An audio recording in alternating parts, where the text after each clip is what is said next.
ይህ አያት 49 ሳይታችን ሳይቱ ምልስ አፈር ስለነበረ በልክ ኤክስካቬሽን በኤክስካቬተር 2 ሜትር ለፓድ ደግሞ ሜትር ከ50 በመውረድ ነው። ከግራውንድ ሳይት ሌቭላችን 3 ከ50 በአጠቃላይ ወርደን ነው ፓዳችንን ያስቀመጥ ነው።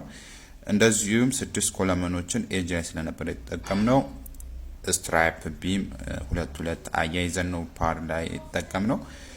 ፓድ እና የመጀመሪያውን ኮለን ስራ ከጨረስን በኋላ ቀጥለን ወደ ማሽነሪ ዎል ስራ ነው የገባ ነው።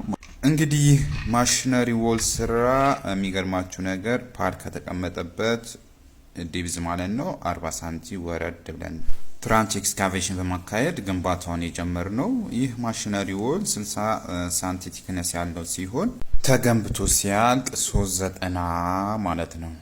እዚህ ላይ በጣም የሚያሳዝናችሁ ነገር ይህ የምታዩት ኮለንና ማሽነሪ ዎል በሰሌክት ተውጦ የሚቀረው ማለት ነው። ምክንያቱም ቤዝመንት ስለሌለ ማለት ነው። ቀጥለንም የሰሌክት መጠቅጠቅ መሙላት ነው ይሄድ ነው። 29 ሲኖ ሰሌክት በልቶብናል። ቀጥለንም የግሪድ ቢም ሁሉን ማስተሳስረን ኮንክሪት ካስት አድርገን ወደ ሃርድ ኮር መሙላት ሊሄድ ነው። ከግሪድ ቢማችን 5 ሳንቲ ዝቅ ብሎ ሃርድ ኮራችንን እናደራጀዋለን። በመቀጠልም ባለ 8 ሬንፎርስ 25 በ25 የሆነ ሜሽ ላይ አንጥፈን ለጥንካሬው ተጠቅመኗል። ይህ በምናደርግበት ጊዜ ግን ሁሉም የሳኒታሪ ስራዎችን ሁሉ ጨራርሰን ነው ወደዚህ ስራ የገባ ነው። በመቀጠልም ለኮንክሪት ስራ አርማታ መሙላት ስራ ነው። በእንደዚህ መልኩ የግራውንድ ሌቭላችን አጠናቀናል።